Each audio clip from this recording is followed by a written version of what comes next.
Well, well, hello and welcome to our webinar today with Litera, where we're going to be talking about not being a dinosaur. We're having a conversation about adopting drafting solutions and we'll be discussing the benefit of platform versus point solutions. I'm Caroline Hill. I'm the editor-in-chief of Legal IT Insider. I'm really pleased to be joined today by Matt James, who is Litera's Vice President for Sales Advisors and Engineers. Hi, Matt. Hi, Caroline. How are you? I'm really good, thank you. And Mary Nehring, who is Manager for Solutions Engineering. Hi, Mary. Hi there. Thank you so much for joining me. So welcome everyone who's listening in. We've got people coming live now, and you'll be possibly listening to this on the recording. So we've got a really great session for you today. If you're here live, I'll just let everyone kind of come in and just say hello and introduce yourself in the chat. It'd be really great to have an interactive session. I know Mary and Matt are really happy to answer questions. It's supposed to be really informative and conversational. We've got some really great topics to go through ourselves, but obviously we'd love to hear your views. And if you've got questions as we go, Mary and Matt are really happy to deal with those. So here you are in the chat. We're going to be talking through, just to give you, while everyone settles in. Oh yeah, that's us. We're going to be talking through adoption challenges, which are obviously huge, especially when working with point solutions, which are siloed from the rest of the firm's tech ecosystem. We're going to be talking through some of Mary and Matt's experiences, including experiences with customer, talking through some of their pain points that they've seen firsthand, which I really look forward to. We've called it the heaven and hell section. And they'll be giving us some really great information and tips on how to get better adoption, with obviously a focus today on drafting. Hi to Barry Sankey, nice to see you. We saw each other the other day, so it's nice to have you along. So do we need to talk about first, I just thought Mary or Matt, do we need to talk about what we're talking about with drafting, or is it obvious to everybody listening in, do you think? I always think it's worth maybe defining the nomenclature that at least Litera uses to make sure that everybody's on board with it. Nothing too detailed that we need to get into, but when we define drafting as it pertains to the legal community, it is first draft to final delivery. It is the creation of legal work product or documentation.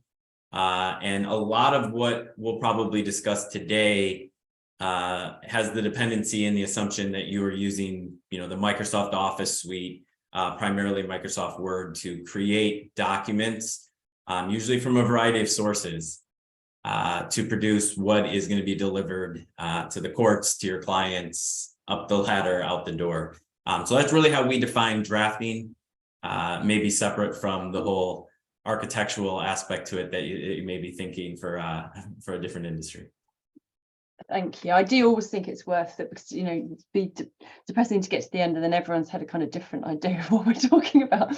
I should have said to everyone joining us that Mary is wearing a dinosaur t-shirt. Sorry, I meant to say that. Let's see if I can show it. There we go. There's the cute little dinosaurs. Bravo. I am not a dinosaur, just so you know. Just to clarify that. Yeah. So fine. So let's talk through, and thanks, Marilyn, for saying hi. It's great to have you dialing in from Florida. I am jealous. It is really horrible weather here today. So let's talk through. You've got these slides here, which and Philly. Oh, I'm not looking anymore. Talk through some of the. So we're going to talk through legal tech adoption challenges. You've got this great slide here, which do you want to just run through some of the challenges? If anyone listening in wants to pick up on any of them, please do. Or if anyone thinks that we've missed anything, then please do. So let's talk about long learning curves, possibly. Yeah, Mary, I'll probably hand this off to you, being that you have experience beyond what I do. But I do recognize that a lot of the times that we have conversations around adoption, it does tend to just get drilled down into clicks or effort that it takes to leverage the technology. So I would imagine that there are a significant amount of providers out there who are trying to do or solve for very complex problems or put together very robust tech offerings. And that probably inherently makes the use of it more difficult, which I would imagine makes the curve of learning technology to be challenging. But interested in your take on that. Yeah, so I think one of the big takeaways with reducing the learning curve, because we never want to lengthen it, we always want to make it shorter and smaller. One of the big things and the big challenges is, as we give more and more tools to people, is helping them figure out what to use and when. And I think that reducing that learning curve is something that we can do a little bit simpler by reducing the nomenclature on what we're doing. I don't want to have to tell them to go to product A to do this task or product B to do this task. I really want it to be more task driven. And so that long learning curve really, I think, comes from trying to just find where it is that you do this particular task. So I know in the law firm that I came from, that I was at for over 20 years, some software you felt like it was really difficult for them to learn because of that feature. I have to go to this ribbon to find this task and that ribbon to find this task. And it just made their life so much more difficult. So when we changed to more of a task-based solution, and the nomenclature on the buttons, if you will, or the ribbons are more of what it does, that does reduce that curve. So that is a great challenge. Anything you can do to reduce that is always the best thing. Yeah, I mean, a lot of it comes down to user experience, doesn't it? And in terms of, I was speaking to somebody the other day who had this really great observation about it solves the problem as simply as possible, right? And I think this pertains to some of the stuff that you're talking about, right? So you see, I think things have got so complex, right? They've got a problem that needs to be fixed, but there's not really a very simple solution, and they're just going all over the place. And I think it was the founder of PayPal who said, who said that, really the best solution is the one that just solves the problem as simply as possible. And I think the problem is that within law firms, the landscape has just got so complex for solicitors. Yeah, there's so many different ways to do the same thing also. And a lot of times people in IT, people that are trainers, we always want to show all the different ways to do something, when really what the attorney needs in the end is one way. Show me one way to do it, make it easy and the least number of clicks as possible so I can get this task completed. Yeah, 100%. And you're obviously going to talk about, this slide here, although we haven't talked about platform, that a lot of these points sort of still pertain towards the platform argument, which is so lack of interoperability. I would say that that's something that you would say would be more likely to come from a platform, so a platform rather than point solutions. Yeah, I mean, from my perspective, I see every one of these items creating additional friction in attempting to use the technology, right? So we kind of ran through the user experience, but part of user experience is having multiple technologies do the same thing. We tend to see, Mary, to your point, I need one way. If there's two ways of doing something, the individuals tend to actually find a third way, right? They're almost discouraged by those two pieces there. And if you have multiple vendors, if you have multiple ways that you engage technology, those are all additional elements that play into those learning curves.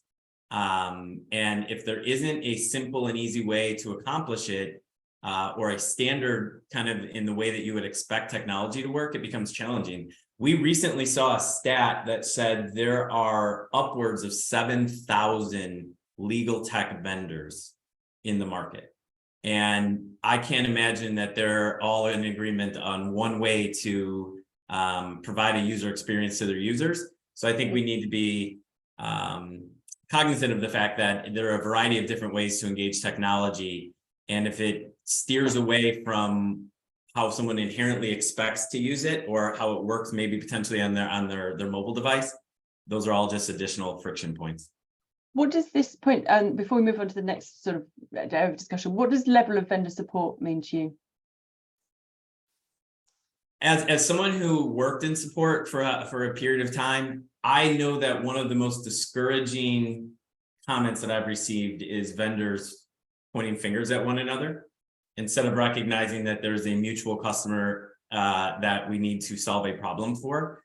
So I think level of vendor support is likely going to be that one back to pat type of approach. I prefer that to the one neck to choke. But being able to go to a single point of contact in order to say, hey, we need this user experience to be improved. We need this potential conflict or this potential roadblock and barrier to be resolved. It's much easier to do that with one vendor as opposed to trying to piecemeal together and then play that game of, you know, who's responsible, who needs to make the adjustments, how can we get a solution the quickest possible. Yeah.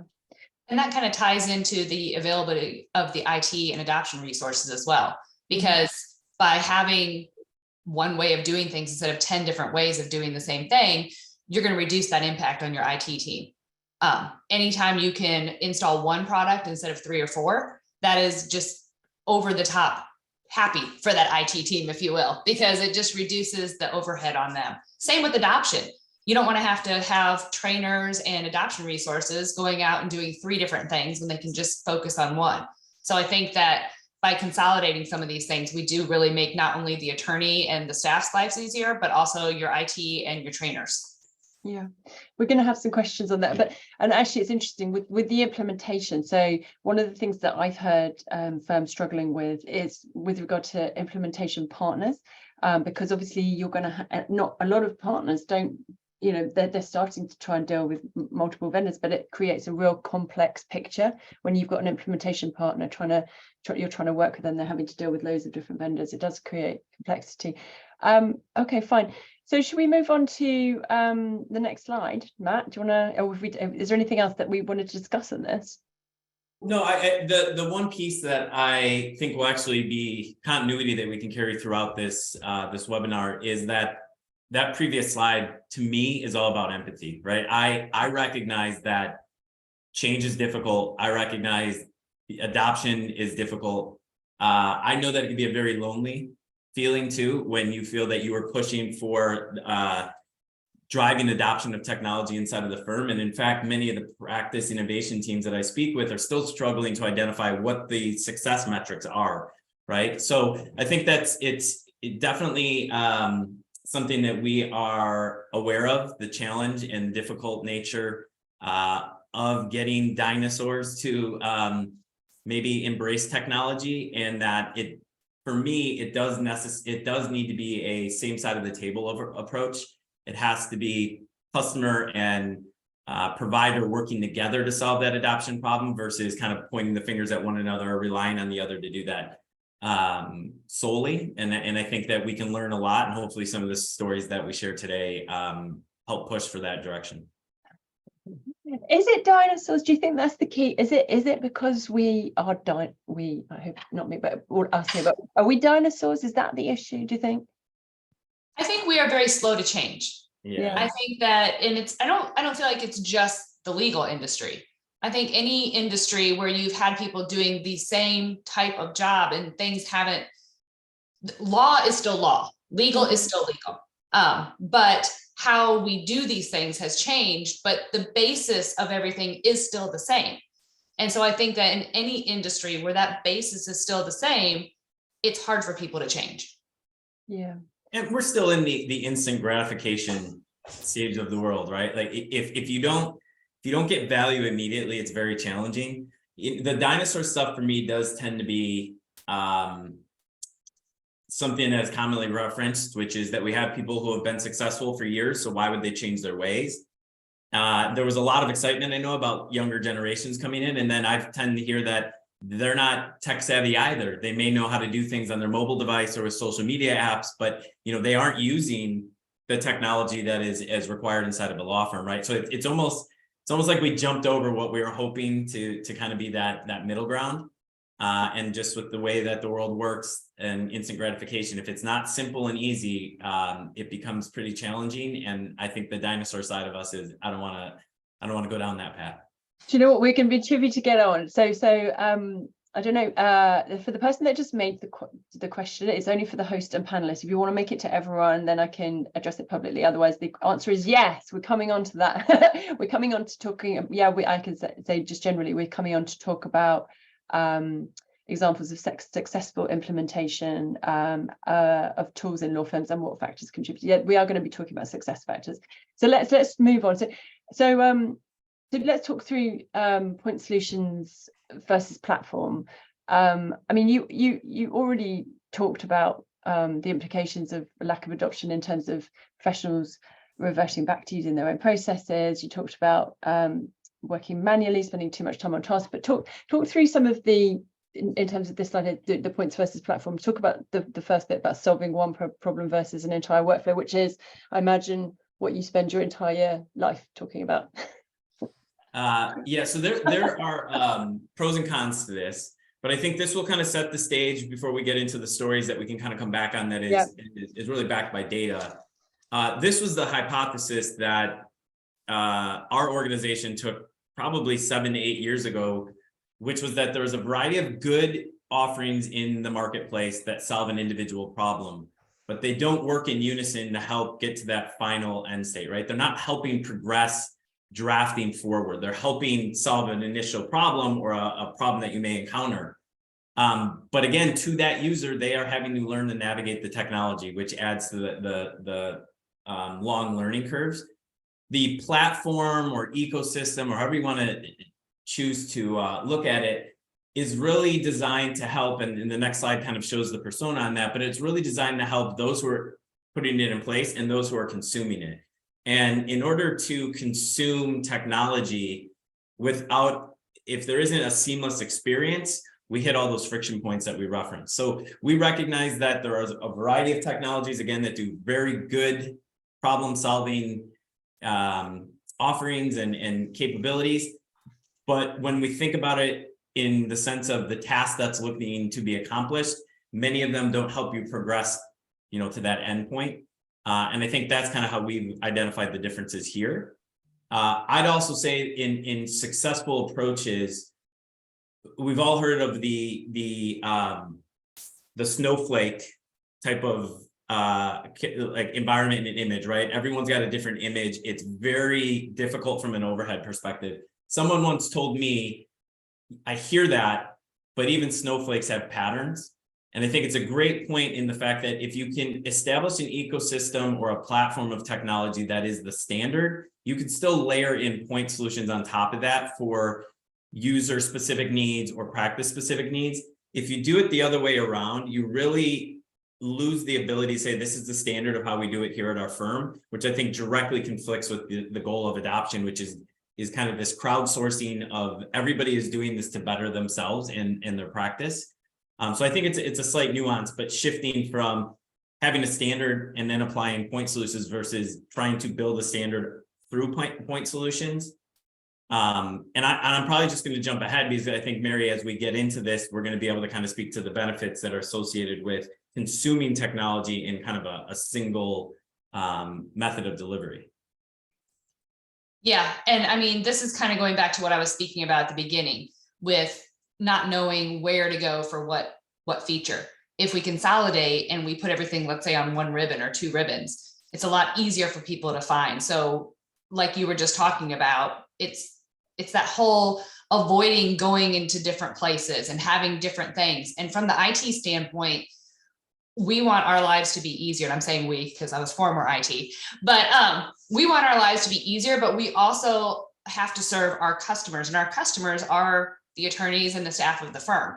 And so there's a balancing act there between making it so that IT can be more efficient, but also giving the firm what they need. And so by having a platform, one single thing, it's a lot easier for both sides, I think. It's also less about the integration with the different pieces and parts because you don't have to worry as much. And so by having that single platform, these pieces work together already. And you aren't buying this thing from this company and then trying to make it work with this other thing you have from this other company. So it really, that integration between all the products is already there, and it just makes everyone's life so much easier. And I jump in with a couple of, oh, sorry, you go, Matt. The Matt and Mary show. It shifts kind of from the IT side of keeping the lights on to having the bandwidth to say, what can we do to actually empower our lawyers with the technology they have? And I was gonna kind of set us up to get into some of the success stories. I want to jump in first. I've got 2 questions for you before we do that. Just real quick, because it's kind of a here question rather than after we've done success. So I was asked this at a conference. I was presenting at a conference earlier in the week, and someone said to me, we were talking about, I said I was doing we were doing this webinar, and they said two questions would be great if we could address. One is, what about open APIs? Like, why could we not just use open APIs? What's the benefit of having this kind of platform players as opposed to sort of bringing together different solutions? And then the other one is about, if you have, and I'm just going to like put, because I know I'm conscious of wanting to get onto success stories. So the other one was, is there a risk when you are creating a platform that you don't invest enough in each of the different solutions? And I know that's something that might be, something that people listening in, it may have occurred to them. So I think it would be really great if we could just, before we go on to the heaven and hell stories that I know people are keen to hear, really brilliant if you could just give your feedback. So I'm going to jump in first, Matt, for just a minute. Talking about your open API question. I think that one of the kind of rabbit holes you can go down with something like that, and the firm doing that themselves, is there's so many different things you can do, and where do you stop? Not only that, but you also have to have that person or those people on staff that can do all of that work for you. And a lot of firms simply don't have that. A lot of times it's a struggle to have enough people in the IT department to support the end users that are there, let alone someone with that specialized skill. So that's kind of the open API part of it. And then Matt, I'm going to turn it back over to you. I'd also say, though, I don't see them necessarily as being mutually exclusive, right? So you can have a platform that still has API endpoints that can be leveraged if you need to address additional or unique workflows. I do have API engineers on my staff, and it's always kind of challenging to say, how much do we do before, yes, the firm needs to pick it up. And to your point, Mary, there isn't always the resources for it. I do think it becomes much easier right now with Microsoft's Power Automate, right? So if you have vendors that are going to be creating connectors, it is much easier to start to build out those workflows, leveraging the APIs and those connectors. And it actually kind of plays into that, I'm not sure that how much everyone enjoys the terminology for this, but like that citizen development effort where it can be uniquely built out for users. IT can support that. It has a nice retention policy behind it, where if it doesn't work, it's basically turned off. So it limits some of the security concerns behind it. But again, I don't see those as independent from one another. In fact, with many of our offerings, we build it in a way that we think the majority of the firms in the legal community will use it, but that doesn't prevent them from taking advantage of some of the other capabilities. Yeah. The other piece that you spoke to, I think, is a fair question. I know that in legal tech, there are muddied waters, especially around M&A. You constantly hear good products go to die when they get acquired. My experience hasn't been that. Actually, my experience has been that when certain companies are acquired, you find out that they didn't have the long-term roadmap or plans for modernizing. So a big one is getting into the Office 365 web application space. I'm sure everyone's seen the emails that Microsoft is pushing the move away from Vista and COM add-ins. We've acquired a variety of really, really good technology. And once we bring it in-house, we recognize that there were not those plans, or they're not even the engineering resources to get there. So I think a lot of innovation goes into products behind the scenes, and it's just not seen. It's not a user experience improvement that necessarily happens. So there is a lot of groundwork that needs to go into it on the backside. And I think where we finally see that, innovation has occurred, at least from a consumption perspective, is when you start to see the user experience improve. So I can tell you, looking at a lot of those, many of these products that have either been acquired, they didn't have the vision to get that place. And many of the companies who are doing the acquisitions and bringing in those products are looking to integrate them, but do need to modernize them before they can really build on top of them. So sometimes it's a walk before you can run, and there's a lack of patience. But my experience has been that most products are not bought to and brought into a platform to die. They are brought in to provide value, fill gaps, and continue to grow.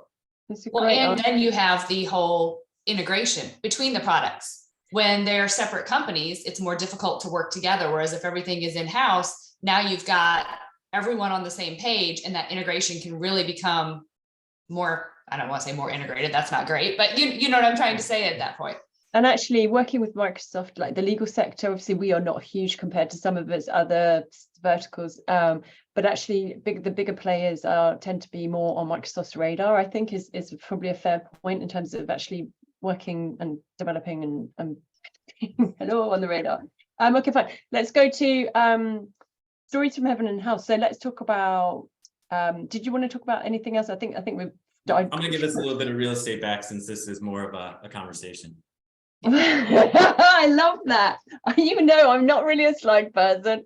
I'm more like a let's chat. Thank you. So and everyone jump in, right? Like, so you know, if you've got any questions on anything that Matt and Mary have already talked about, it'd be fun to hear your opinion. So just jump in.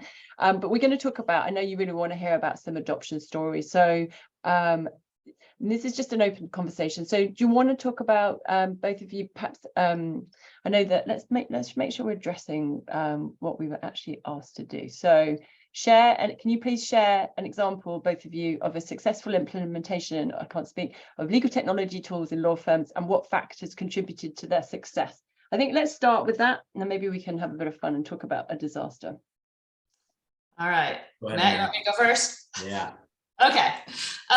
So again, being at a law firm for over 20 years, I grew up there. I saw everything from the good to the bad. So I'll give you a good one to start with. And basically what I'm going to talk about is and it was the Litera Desktop implementation, actually. It went really well for a couple of reasons. Some of the reasons behind and the drive and how we made it go well really had to do with getting the right people involved. One of our things at the firm was not, we just put software out and say, this is what you have, this is what you have to use. You really wanted to have a driving force behind, why are you using this? Why do I want this on my desktop? How is this going to make my life easier? What is this going to do for me? And so one of the things that we did in that particular deployment was we got some champions early on. So we got the attorneys that had actually asked for some of the products, and we said, how is this helping you? How has it helped you since you've had it in place now? And we got them to give us some quotes. And I don't want to say everyone loves to talk about themselves, but you know, we all want to be appreciated. We want our voice heard. And so when you ask that attorney, you say, hey, you've been using this. What do you like about it? What has it done to make your life easier? And can I use your quote to tell other people? That right there was a big turning point for us. And we were able to take those quotes from those attorneys and share those with other attorneys. The other attorneys then said, oh, wow, they're using this to do A, B, and C. That's making their life easier. I'm going to do it now. And so that kind of just snowballed on itself. If I could jump in real quick, there's a quote that always sat with me that was, never underestimate how competitive lawyers are. Right. And it's, you get one of them going and then everybody's starting to build off of it, right? Yeah. And I think that was really our key. It was, you know, what they're doing this, I want to do this too. And that goes back to the early days, a long time ago. Same thing like Matt is just saying. We had an attorney at one point who asked for a laptop, and we said, well, what do you need it for? And that attorney at the time never used a laptop, but he said, I'm going to take it to this meeting and I'm going to open it up because all the other attorneys have laptops, and they were from different firms. So that same thing is true with the software within the firm, just like Matt said. And I think that was probably for us, the biggest key to getting that particular rollout to go well was asking questions, showing what's in it for them, and getting them to talk to each other. So the real communication piece, right? Like, right. I guess now we would call that, well, I mean, change management is almost meaningless. It's so broad, but it's really fascinating that it was, I mean, I'm not saying that's simple, but it's fascinating that that's what it came down to, that's what you identify as the success factor. Well, and it's a sales tool. Yeah. If you think about it, think about commercials that you see on TV. You know, yes, they're going to show you the snazzy new car, but then when someone else comes up and says, this is why I like it, you're like, oh, let me listen to this. And sorry. I was just saying, Matt and I, when we were talking the other day about this, adoption comes down to, what did you say, Matt? Sales.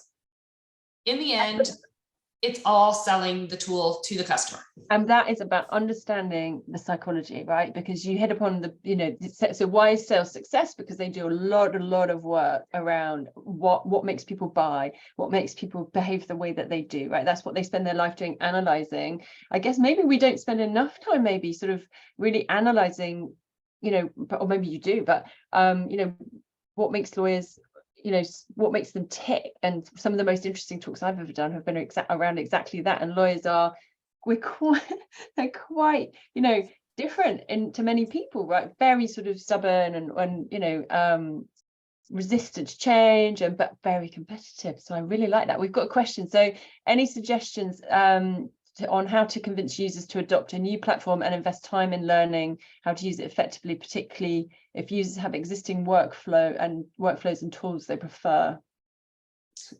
I feel like my job on this webinar has just been to repeat quotes that I've heard, but I think there's a bridge between that question and then, Caroline, what you said, which was the whole, I don't have time to sharpen my axe, I'm chopping down trees, right? That is what I think of when I think of a lawyer, which is I am focused on what is going on in front of me right now. And you telling me that I could spend an extra 5 minutes to save 5 minutes tomorrow is of no interest, right? So I think when it comes to adopting a new platform and investing time, you're going to lose the battle of time, right? Because there is no way that they're going to ever prioritize learning something new over what they have in front of them right now. There is kind of a sweet spot of recognizing that you have something that will help solve a problem on the task they're currently working on. And that usually builds you additional credibility where they'll come back and say, what more can this do? I have seen it to be very, very powerful when you say, these are 3 problems that you are facing daily. This makes it go away. Not even the product name, not that this is technology. Here's what you do. Here's how that goes away. And again, I always think, you know, if I hate mopping or if I hate proofreading, you selling me this, you know, Mop Blaster 5000 is of no interest to me. If you telling me a proofreading solution is no interest of me if I don't like, but if you tell me these pain points go away, I'm interested, right? I think it is a slight shift in how we do it. There's also a nice timing element to it, which is you gotta get them at the right point. And unfortunately, it is a lot of manpower, but it is all about you do this. Here's the risk. These problems go away using this. Well, and I think the other part of that is you have to rip off the Band-Aid. The one key that I took away from that question is if users have existing workflows and tools they prefer. You can't get someone to use something new if they still have the old. Yeah. And they prefer the old. So there does have to come a point where you do rip off that Band-Aid and say, look, you're gonna, or take off the training wheels, whatever you want to call it, you have to learn the new tool. And sometimes that's not pleasant and sometimes it does take more time. But there has to be a goal in mind as to why should I learn this?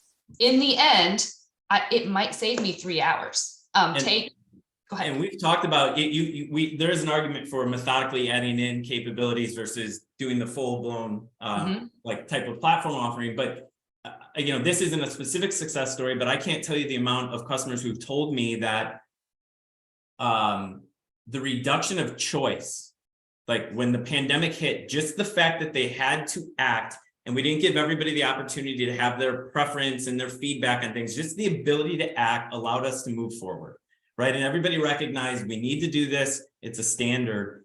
And we try to be very thoughtful for our end users, but you're never going to appease everyone. And in certain circumstances, just making a decision and saying, this is the way that we do it going forward has really allowed people to get past those challenges and move on to the next. And you know, I think it was expedited, you know, primarily because of remote work and hybrid environments. But I wouldn't, again, underestimate how the reduction of choice actually just drives innovation and adoption in technology. Yeah. I think being empathetic and listening though, as well, to what the concerns are. So if you are trying to put something new in and you've been trying to show, this is how it's going to help you, this is how it's going to save you time, this is the problem it's going to fix. Sometimes stopping and listening though, as well, is just as powerful as explaining how and why, because we might not be hearing what the actual problem is. We might think I'm solving for problem A when actually problem A is not their biggest concern, it's problem B. I do think there's, I mean, someone referred to it, so I can read your name. So Perla, thank you, Perla Ramirez. In the adoption framework, we call it edu-sales. Someone needs to have, I'm going back slightly, but someone needs to have a strong passion for explaining the specific use cases and really be a champion for the product. I've heard that this works really well in terms of, you know, you don't focus on your hardest use cases, you focus on your, you know, your fastest adopters, and then you work on the middle ground. And actually, if you can get people who really love using the product, then word of mouth quite often is very effective, you know, particularly with that middle ground. You're always going to have the portion of people, perhaps we will call them dinosaurs, who are resistant, and from everyone I've spoken to, there's not an awful lot of time in spending loads of time trying to convince them to change. That is going to be a band-aid job probably, but it's about how do you use your champions, and then they talk to your middle ones, and hopefully enough people will be positive that actually it doesn't become such a wrench. And then so Marilyn, thanks for your comment. Sometimes the reason why we get rid of the old solution is because it's going out of support. Users have no choice but to adapt, right? So that's like a pandemic type scenario. I've heard non-discretionary IT projects are the best because we have no choice, right? We just go and do it. I mean, presumably, I don't know how much we've done on that, but presumably there's also, but when things are going out of support, that presumably you've had enough time though to sort of do a little bit of change management around that. I mean, Marilyn, I don't know if you want to jump in, but I'm not being critical, but presumably then you've also, you know, have time to bring people on board. And yeah, that could be a whole separate conversation, but yeah, timing I think is important, right? Recognizing that there's significant uplift to change, that you give adequate time to get comfortable with the application. We don't actually put it on our customer center, but it's something that we have. So this is back to being on the same side of the table. We have a lot of, it worked like this in one application, it works like this in the new application type of documentation that I think can be very, very helpful. Here's probably the 3 most common pieces of functionality you use. They work like this, they work like this now, and it makes it easy to kind of make that adjustment. And Marilyn, I'm laughing at your comment, the me too. Security issue, because that was honestly that's a good way to make change. And unfortunately, it's a truth. I mean, if there's a security risk, there's no going back. No, we have to do that. Yeah, and like Matt was saying, sometimes those you know, the quick projects, I'm sure you know, sometimes overthinking things. I think I believe, you know, transformation is a multi-pronged effort, including change management, but there's something to be said for just doing it. But yeah. I could never do your job, but anyway, and then so I liked Amy's comment as well, Amy Bernardin, thank you. So the age-old question, what's the best argument for why is this better than copy and paste? Well, we're not going to do a demonstration today, but I can tell you that when I walk through some of the stuff that we have that shows how you can bring content into a document and kind of avoid the concerns related to the formatting or the fonts or all of those, I'll hit a drop down that shows these are our most commonly used tools. And it's all about conforming font size, conforming quotes, conforming the font, right? When you are pulling from a variety of sources and bringing it in, it's easy to do, but I don't think people are recognizing you actually are making the next 4 steps even harder, right? So copy and paste is it really convenient, and with convenience comes a little bit of pain. So we're going to come on to the Litera Desktop slide. For people that want have got specific questions around that, in terms of might have particular product questions, it would be really great if you could post them in the chat, because we've got a product slide looking at specifically at Litera Desktop. So if you've got questions about that, put them in the chat now. But let's have a quick disaster story, both of you, and why it was a disaster. I'm not going to call them disasters because, you know, the world didn't come to an end. But what I will say is that when a product is put out and it's not used, that's a disaster. And that did happen a couple times. Well, probably more than a couple. But the reason why that happened, looking back, because after you have a project like that and you go a couple of years and you realize no one is using the software, why do we have it? Look back at why, what went wrong, what could we have done better? And that was a lack of adoption, but how could we have helped get that product more usage?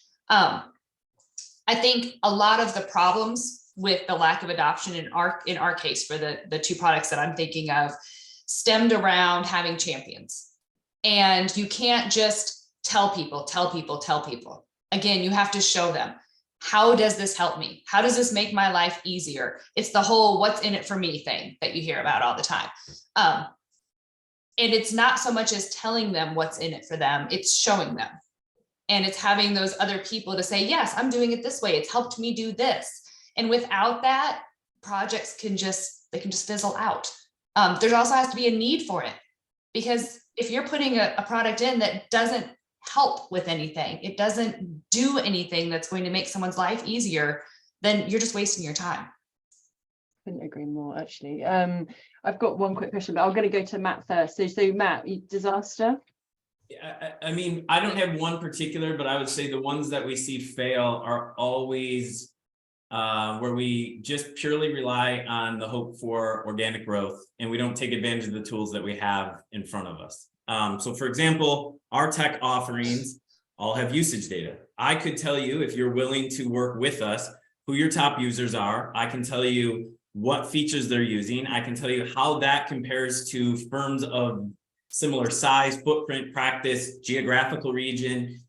We can be on top of that to identify trends or opportunity for improvement.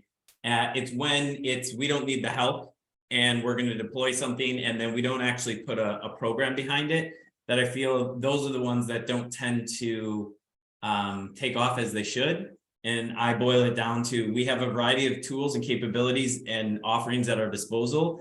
And when we choose not to use those, it's an even more steep uphill battle. Yeah. And if, you go. I was just going to say, and defining that success criteria up front, I think is very important. And I know Matt and I had this conversation the other day. If you assume that everybody is going to use all of the products you put out, you are going to fail, because not everybody has a use for every single day, every single product.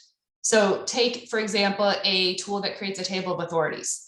That's not something you're using 10 times a day, every single day. That's something you use maybe every couple of weeks or every month. But it's the same with the Office suite. Certain people use different pieces of it more than others. Some people use Outlook and Word every day. Others use Outlook and Excel and they never open Word. So you have to define that success criteria based on the product and the usage for that product. I hear in sales, you always hear that, I think it's an old quote around, if someone goes to pricing right away or talks about money right away, they're not well-versed in negotiation. When it comes to talking about adoption, if we always go down to frequency of use or active users, to me, that helps me recognize that the individuals having that conversation are struggling to understand how to consume the data and what data is important, because there is qualitative use, there is timely use, there is the repetitive use at like a particular time shows that value is coming out of that. There is mitigation of risk. So I think frequency of use or active user counts are absolutely part of that criteria, but in many cases, it's a sliver of criteria. And you take something that is used daily basis, like a daily, like a comparison application, and then you try to fit that mold to every other product. And to your point, Mary, you're going to struggle because you're just never going to achieve those results. Do you benchmark, presumably because you deal with so many customers, can you then provide them with certain insights, like, so this is normal, that's not normal, or provide them with a set benchmarking? So I hope that I don't create such an influx that I overwhelm our customer success team. But internally, yes, we do have a health dashboard that really considers 4 things for our customer base. It is support issues. So if they're constantly reaching out with support issues, there's a high likelihood that they're facing some challenges, but also our timeliness to respond on those. Just our outreach, our proactive outreach, how engaged are we with that particular customer? Are we only talking to them at renewal periods, or are we actually talking to them throughout the longevity of their contract on a particular product? We take into consideration usage, and then from Mary's team, any projects or implementations and how well those go. And we basically build out a score, and then based on how we kind of segment out our customer base, we can see where they fall on that spectrum. And then as you do start to dig in deeper, you can recognize, is someone using the technology far different than everyone else who either has a higher or lower score? So it is not as automated as we'd like it to be today, but I work with a variety of customers who have said that would be of great interest to us, and we'll look through it, and we'll visit it monthly, and we'll kind of talk about what's going on. I also happen to have a team of subject matter experts who will take the top features and then do that task that they're looking to accomplish manually, and then provide data around, how quickly we were able to save time, or the write-offs that could have been reduced, and things of that nature. So we can get pretty robust with it, as long as 150 people don't reach out to their customer success managers in the next hour.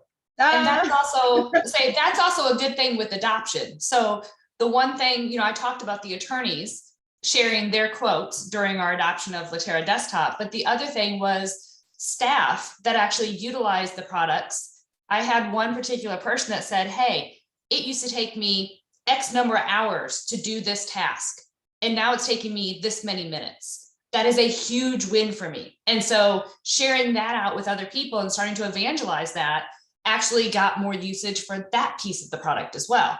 So it's not just attorneys. Keep in mind, it's anyone that uses the product. And if you can share that from a real live person, not from an IT person telling them something, that just goes a long way to build that credibility.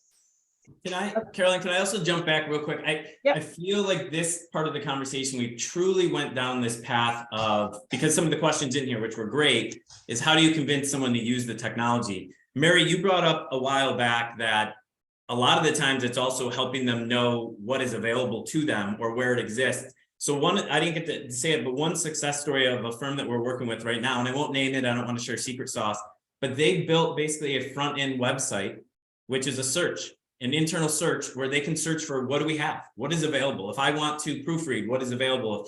So they actually created an entry point, a self-service entry point for their lawyers to say, go search anything, any one of these keywords, and we'll tell you the people that can help you, the technology that's available to you, any sort of service that you can take advantage of. And I think that also helps those who are curious, but feel like, I don't even know where to go or where to start. In fact, one of the things that I find all the time is, because we've had over 20 acquisitions, we try to go and show our customer base what we've done. And nobody has the brand recognition of all of these products to understand it, right? They're like, help me understand what these products actually do. I think it's a very similar scenario there, which is help me understand what we have and what it can do. Don't tell me I have a product named X.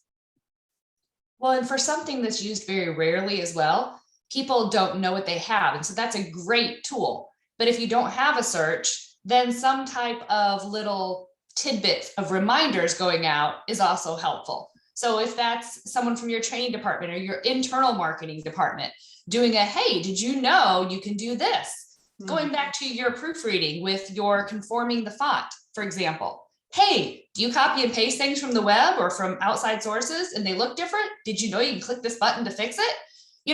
Those little marketing pieces, those little advertisements, or what did you call it? Edgy sales, are super helpful because people want to be wowed also. I've always thought that there's not enough focus on the ROI, right?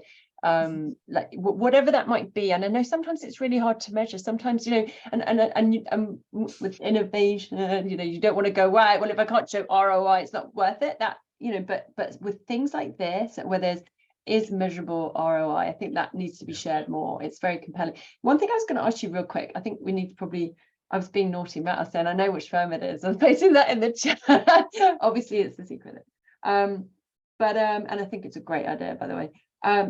Is there an argument for, is it dumb thing to say, stupid thing to say, that if it's good technology, like, we've seen with GPT, right? I don't know, should have gone through a whole hour without talking about that. Oh, we nearly made it. But anyway, or with certain Apple products or whatever, that people don't need to be trained, right? They just use it and they want to use it. Like babies, you got babies with, devices. Is there an argument to say that should be the case? Or do you think that we're never going to get to a point in legal tech because it's just complex stuff, right? That actually the nature of the beast is that it's complex and that you can make it great technology, but it's always going to be require some change management or some training or something. I think it really depends on. I'll jump in on one quick part. I think that the part where that is a reasonable expectation is that it should just work how technology works, right? Like for a small example, if you put the X to close out of the window in the bottom left corner, you failed, right? If you need to train someone to say, this is how you close that out, right? So there's some, I think minimum standards of how technology should work, where there should never have to be any sort of training, because it works like that across the board, and those are the standards. And you'd be surprised the amount of times that something says exit versus close versus this versus that, right? There's a variety of different nomenclature. So I think there does need to be a level of standard where you shouldn't have to technically train someone on how to use the technology. I am of belief, because these problems are so complex in the legal space, that there is always going to be some level of, here's how you use this to solve your problem, but it shouldn't be related to the user experience. I don't know, Mary, if you agree or disagree. I was just going to say, I was going to make an argument for the app on your phone. You might know how to use a piece of it, but you probably don't know how to use all of it. And so that goes the same for any type of products that you're using on your desktop. I'm going to take even just iMessages on your Apple phone, for example. I know how to send a message, but did you know you can hold down this button and you have these other options? You know, like, I had to learn that somehow, and I didn't just stumble across it. I read an article about it, or someone else showed me. So I think there's a difference between the basic usage and using the tool to its fullest. Yeah, and I also don't think using the tool to its fullest necessarily defines success. That actually may push people away from using it, right? So we do need to also understand that you said not everybody's going to use every product every day. Not every feature of every product is what we need people to use in order to be successful. If they find one or two that help them solve a problem, you can kind of probably chalk it up as a win right there. You don't need to continuously push them to use the rest of that application. I'm going to encourage you to move on to, so can we look through the last couple of slides for the Litera Desktop? Because I think we're getting close to time. Yeah, we warned you we could talk. I'll go ahead and quickly share this once again. I will step through it quickly, being conscious of time here. And while this isn't necessarily the one I want to spend all the time on, we did reference Litera Desktop. It is an example for us where we do have data that backs a lot of what Mary and I were speaking to. In fact, her success story came from this. At a high level, this can be very role-based. It can be what you need it to be, but it is the consolidation of technology and drafting into a single ribbon. It tends to be very chronological. It tends to feel the same on the left side as it does on the right side. And it tends to flow pretty easily, so that as someone is engaging one of these areas of technology, they recognize that there's the other elements that they're either needing subsequently or maybe further down the road. But it's a constant reminder that these capabilities are there, and it guides them through that process. So for us, M&A in the drafting space has always been about consolidating products so that there is, yes, less choice, but that makes it for a more simple experience. We're very conscious of real estate. We're very conscious of the amount of tabs. You do not actually see product names. It's all about the task and the function. So there's a variety of things that are done here, but to the end user, they feel like this is one experience. This is one technology that allows me to do the things that I need to do, versus feeling like they're navigating, 8 to 10, depending on how you choose to deploy this. I had mentioned that I think one of the failures that I spoke to, and let's see if I can advance this. One of the failures that I spoke to is not taking advantage of the tools that we have. So I would actually encourage you to look to the right side of the screen here. But what we have identified with our customers who are consuming technology in our Litera Desktop model, so take it outside of Litera and just think of it more of a platform or a consumption model of one offering. We find that there is active user growth, right? A sliver of what I think should be part of success. We also recognize that on average, per instance that someone is in that Microsoft Word environment, they tend to use 4 products, versus our customers who may have a variety of our tools, but deploy them as individual point solutions. The individual is only using 1, right? So they go in specifically to use that, they find it, they leverage it, and then that's the end of it. Whereas in this kind of single ribbon offering, they tend to use 4 products per instance or interaction with that document, because they do recognize that there's the needs there, right? You hit the drop down and realize you can conform all of these different pieces. It's right there front and center.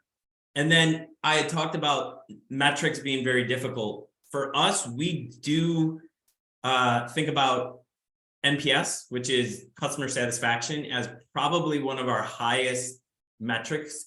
This has nothing to do with any sort of white glove service or any of that. This is purely around the consumption of technology.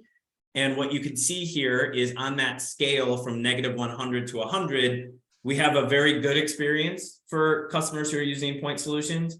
We have a great experience for those who are on Litera Desktop. And as we've gotten better and better at integrating this and implementing it and combining the technology, or Caroline, to your question earlier, to actually advancing these products and investing in them to work hand in hand. At the end of last year, our customers were in the excellent experience, consuming, implementing, and deploying technology in this manner.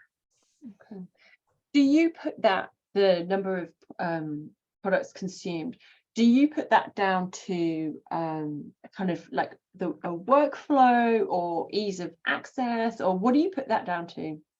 We leverage for our telemetry Microsoft's application insights, and one of the beautiful visualizations that we get is that we can pick a product or we can pick a feature of a product, and it immediately shows us like a band, and the thickness of the band shows us what's more prevalent, what is likely to be used next, right? So it allows us to identify these user experiences and these workflows.